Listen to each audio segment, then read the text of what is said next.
こんにちは、ハリケーンフットボールです。今回の教材は、サムライブルーに関する動画です。ワールドカップを前に、どのメディアも YouTube でも、ワールドカップ前の大会のレビューや予想、代表チームのレビューなどで盛り上がっています。今回は CBS スポーツゴラソで、ダークホースについて話しており、スイスとノルウェーとともに日本についても挙げています。ダークホースなのかという定義が曖昧なのはありますが、日本はもうダークホースを超えている存在になりつつあることも感じさせます。実際にどのように話しているのか、チェックしてみましょ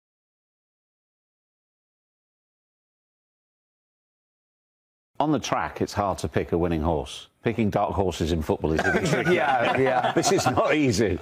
So I'm going to go for Japan. My dark horse is Japan, and I think it's a wild pick in the sense that they haven't gotten past a round of 16 match in their history. They've gotten to 4 rounds of 16s, 4 agonizing defeats, penalty kicks at home. I mean, you remember 2018 against Belgium where they go up 2-0. They were the better team for most of the game, and then they lose 3-2.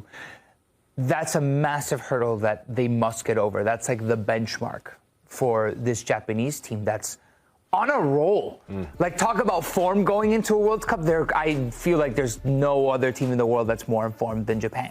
They beat Brazil, they beat England in a run that has seen them go undefeated for double-digit games now.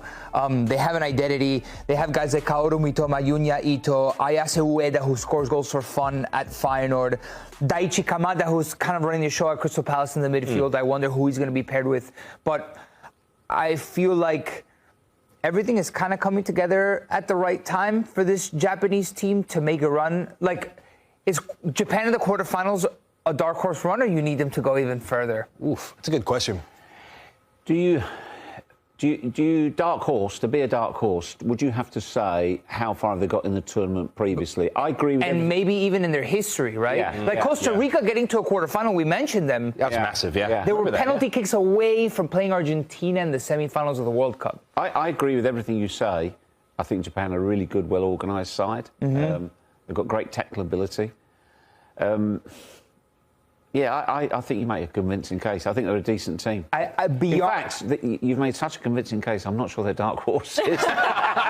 No, they have to be. I feel like if nobody from your continent has like won a World Cup, the last person from your continent got to a semi-final must have been Korea, right? The last Asian to get to a semi-final of a World Cup. Absolutely, 100%. Only Asian to get to a semi-final of the World Cup. I think you're right. Yeah. So, I think Japan, what they need to differentiate themselves, they've always been so difficult to beat because of the discipline, because of the organization.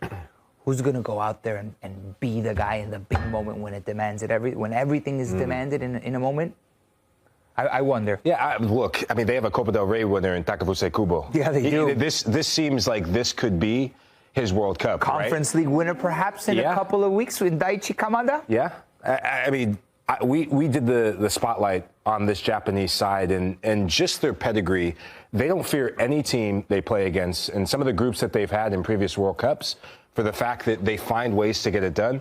I like that. Ooh, I think what am I at? Plus 470 for a quarterfinal? Plus 470. I think going into the tournament, the level of respect opposing teams have for Japan has gone up a notch. I think they're viewed differently. Yeah. Yes. Well, I'm going to go a different direction for the European continent, and this is a team that I feel like constantly gets overlooked every single international tournament, whether it be the Euros or the World Cup. Hop Swiss, the Swiss national team, right? I love this Swiss side, and I've loved them ever since. The first time I ever came across Switzerland was actually the '94 World Cup, and someone you know very well, Roy Hodgson, part of that side, part of that mantle. And Switzerland, the furthest they've ever been is the quarterfinals, right? But in 1994, seeing them play with all the things you described about Japan, seeing them play well-organized, well-drilled, that seems to be part of their DNA. And one of the players that I had the pleasure of playing with in the Swiss national team was Tranquillo Barnetta, who, he played for Schalke, played for Leverkusen, and he just described that Switzerland as a footballing nation, they just want to be recognized and be in the same conversation with your Germanys, with the likes of your Frances, right? And they think that they want to go and prove all those countries wrong. So they love to go and spoil the parties for all those neighboring countries. And so I think Switzerland, given the group that they have, I think it's Group B and a group that they should finish top. And I think the money line says plus 100 for them to finish top. Qatar, Bosnia, Canada. Yeah, they should handle that group. Yeah, they should. For me, with Switzerland, is can you find that cutting edge in the final third? Shaqiri's been the main man. You could say what you want about how he looks. You could say what you want about his career path. He's had a really good career, mind you. No, he's the only player to score. Yeah, I know. No, I was about to put that in the trivia. That's Brillin Bolo. Yeah. Is the only player to score against the nation of his birth. Really? In a World Cup, yeah. No way. Yeah, he scored against Cameroon, was yeah, it? He scored against Cameroon in the last World Cup. He's the only player in the history of the World Cups to score against the nation of his birth. Antoine Semenyo could be the second, by the way. That would be something. Scoring against England for Ghana. But I think Switzerland, the heart and soul of what they do very well, I mean, they will have one of the best midfielders in this entire World Cup in Granit Xhaka. Granit Xhaka showing that where he goes, success goes, whether it be Bayer Leverkusen, whether it be with Sunderland, and what he's done. And if Switzerland can get the Brillin Bolo that scored against Cameroon, the Brillin Bolo that can get you goals in Ligue 1 for Rennes, then they can take it one step further than the quarterfinal. Goal scoring will be the one thing that could trip them up, but I like this Swiss side, and shout out to friend of the show, Gregor Kobel, as well. Think he could be starting in his first World Cup for Switzerland. All right. Argument. Do you think it was as strong as the one Nico provided for Japan? What are you thinking, Jeff? I've got a little bit more faith in Japan than Switzerland. I think they're at a more consistent level at the moment than Switzerland. But, again, I wouldn't rule them out. I wonder what the pressure is in Switzerland. Because the pressure in Japan is massive, right? How does this Japanese team deal with the weight of expectations? Is it high in Japan, though? I mean, I think there's a desperation to get past that round of 16. And the crazy part about this World Cup is the thing is they've never won a knockout stage game. No. Japan, right? This time, they're going to win if they get to the round of 16, they would have won their first knockout stage game, only to get to the same stage that they've always gotten to. Nico, I think it depends on the vibe meter in Japan. Are they of the opinion, is their traditional audience, is it one of, we've never been there, so if we get there, that would be fantastic? Or is it, right, you've got to deliver now, guys? Yeah. It's about time you deliver. It depends which way, and how they harness that energy as well. Yeah, I think you're spot on because you look, I mean, they haven't won an Asian Cup in some time as well. So I'm going to take a little piece of Nico and a little piece of Mikey for my team. You said mentality and you said goal scorer. So for that reason, my dark horses, although Palomino might be closer to the truth, my dark horses, I'm going to go Norway. How many genuine world-class strikers are at the World Cup? How many genuine top 5 in the world? I can think of two automatically. Harry Kane. Haaland. Harry Kane. Right. Yeah, you'd probably say Mbappe. Mbappe. Yeah, right. But Haaland is in that conversation, yes? Yes, of course. Right. Maybe the best. So if you have Haaland in your team... Can you be a dark horse? So you're saying no? No, you can, of course. They're also mainly blonde, but that's a different thing. So you've got Haaland for a start. Then, of course, you've got Odegaard. Now, I thought he was a little bit lazy. Oh, you can't just say they're going to win it because of that. But they've got a lot more than that, because in the support cast, you've got the likes of Oscar Bob, you've got Sander Berg, you've got Strand Larsen, you've got Sorloth as well from Atleti. These are all good players playing at a high level. They also have momentum. Look at their qualifying campaign. I'm glad Marco's not here. Yes, they battered Italy home and away. Yeah. I'm not sure what that means these days, but... And they also have... Now, I think, actually, there's not that many... Nico, it's your team, your second home. They don't have that many Bodo Glimt players actually in the squad. They have Patrick Berg. Yeah. That's how they say it over there. Patrick Berg. Patrick Berg. Jens Petter Haug. And Jens Petter Haug and Bjortov, the fullback. Yeah. So it's not flooded with them, is it? Not by any stretch of the imagination. But I think they've taken it a little bit of, in a strange way, the success of Bodo. They've taken their success on the world stage, or certainly the European stage, and that has emboldened them as well. And importantly, they're going into the tournament, they have momentum because they had an excellent qualifying campaign. Now, the one question, unfortunately, though, is their group, because they're in Group I, and they've got France, Iraq, and Senegal. So tough group. It's a tough group. But First game out of the gates with Iraq. Yeah. I'm backing them to get past Senegal. I think the thing that makes it really interesting when we talk about these dark horses, the one roll of the dice that you can't control is what happens if you're a third-place team, which Norway could come in third place in this group. Yeah. And then who do you get in the draw for the round of 32, right? When you look at the bracket, I think Group I is what you said? Yep. You could end up being, I think I was looking at the quadrants, you could end up being on the northeast corner of the bracket, and that could change you could avoid Portugal. Yeah, for sure. But in the round of 32, like eventually, like at the World Cup, you're gonna have to play. You have to play the best. A powerhouse.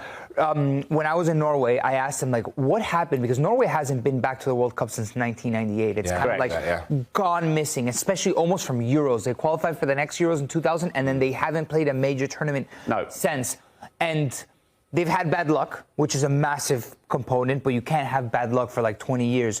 One of the reporters over there was telling me that around that time when these guys were growing up and developing, they started installing turf pitches throughout the country because you can only play on grass pitches for so long in Norway because it gets too cold. Yeah. And this skiing country went from having artificial pitches all of a sudden, and you could play football year round. And this is like the artificial pitch generation. Thanks for watching this video from Morning Footy. For all news and insights regarding leagues around the world like EFL, Serie A, and all UEFA competitions, both men's and women's, don't forget to sign up for Paramount Plus. 次は解説です。それほど難しくはありませんが、便利に使える表現もありましたので、本日の解説をチェックしてみましょう。For agonizing defeats, penalty kicks at home. アゴナイズはひどく悩む、思い悩むという意味の動詞です。単にシンクするのではなく、心がかなり苦しい状態で悩んでいる感じがあります。よくアゴナイズオーバーやアゴナイズアバウトの形で使われます。スポーツでも敗戦やミスについてファンや選手が苦しむときに使えます。形容詞のアゴナイズンは非常に苦しい、名詞のアゴには激しい苦痛です。感情の強さを表したいときに使える便利な単語です。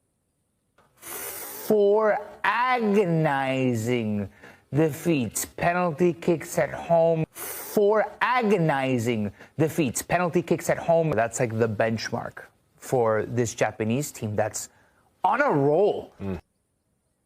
オナロルは勢いに乗っているという意味の口語表現です。スポーツでは連勝中のチームや好調な選手によく使われます。単にグッドやインフォームよりも流れの良さや連続性を感じさせ、仕事や勉強などスポーツ以外の場面でも普通に使えます。ロールは本来転がるという意味で、物事がスムーズに進むイメージがあります。そのため、一度うまくいき始めて、その流れが続いている時にぴったりです。会話でもよく使われるので、そのまま塊で覚えるのがおすすめです。特にスポーツ英語ではかなり便利な表現です。That's like the benchmark for this Japanese team that's on a roll. That's like the benchmark for this Japanese team that's on a roll. Can you find that cutting edge in the final third? カティングエッジはもともと刃の先という意味です。そこから比喩的に最も鋭い部分という意味になりました。一般的にはカティングのエッジテクノロジーのように最先端のという意味でよく使われます。一方でサッカーでは少し意味が変わり、攻撃の鋭さや決定力を表します。つまり、ゴール前で相手を仕留める力があるかどうかを言う表現です。このため、文脈によって意味をしっかり見分けることが大切です。技術の話なら最先端、サッカーなら鋭さや決定力と考えるとわかりやすいです。英語ではかなり便利で、比喩表現としても面白い単語です。Can you find that cutting edge in the final third? Can you find that cutting edge in the final third? Goal scoring will be the one thing that could trip them up. トリップアップはもともとつまずくやつまずかせるという意味の駆動詞です。文字通り足が引っかかる時にも使えます。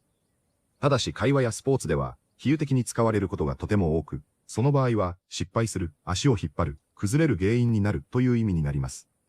サッカーでは怪我や決定力不足、守備ミスなどがチームをトリップアップすると言えます。つまり、順調な流れを止める要素を表すのにぴったりの表現です。直訳だけでなく、文脈によってつまずきの原因と考えると理解しやすいです。日常英語でもスポーツ英語でも使いやすい便利な表現です。Goal scoring will be the one thing that could trip them up. Goal scoring will be the one thing that could trip them up. But That has emboldened them as well. エンボーデンは、勇気づけるや大胆にさせるという意味の動詞です。単にハピにするのではなく、自信を与えて行動を強気にさせる感じがあります。スポーツでは、勝利や良い流れが選手たちをより積極的にするときによく使えます。今回の文脈では、クラブの成功が代表チームにも自信を与えたという意味になります。語源はボードで、大胆なという意味から来ています。そのため、エンボーデンは、大胆にすると考えると理解しやすいです。少しフォーマルですが、ニュースや解説ではかなり便利な単語です。感情だけでなく、行動の変化まで含むのがポイントです。That has emboldened them as well. That has emboldened them as well. First game out of the gates with Iraq. Yeah. Out of the gates は、出だしで、スタート直後にという意味の表現です。特にスポーツで、試合の立ち上がりや、シーズン序盤を話すときによく使われます。もともとは競馬やレースのスタートゲートから来た表現です。ゲートが開いて飛び出した直後のイメージを持つとわかりやすいです。そのため、ただのアーリーよりも、もっと勢いのある感じがあります。また、ファーストゲームアウトオブデゲーツのように、初戦という意味でも使えます。スポーツ英語らしい比喩表現として覚えておくと役立ちます。First game out of the gates with Iraq. Yeah. First game out of the gates with Iraq. Yeah. いかがでしたか？今大会一番のダークホースと言われるのは、ノルウェーだろうと思いますが、その次に話されるのは、スイスやエクアドル、セネガルや日本といったところではないでしょうか。スウェーデンは、潜在的にはとても大きなダークホースでもあるとも思いますが、日本は特にジャイアントキリングを繰り返してきたことからも、ダークホースに定着している気もします。日本をダークホースと考えるのは、優勝する候補とまでは見られておらず、ベスト16の壁を破り、ベスト8やベスト4までいける可能性があるというニュアンスに聞こえることが多いと感じていますが、それはもうダークホースというレベルを超えていないかという今回の動画のような話にもなりそうです。ベスト8やベスト4に行ければ、それこそ今度は優勝候補としてのダークホースとも見られると思いますので、今回の大会で良い結果を残せることを期待して楽しみにしたいと思います。本日もご視聴いただきありがとうございました。またすぐにお会いしましょう。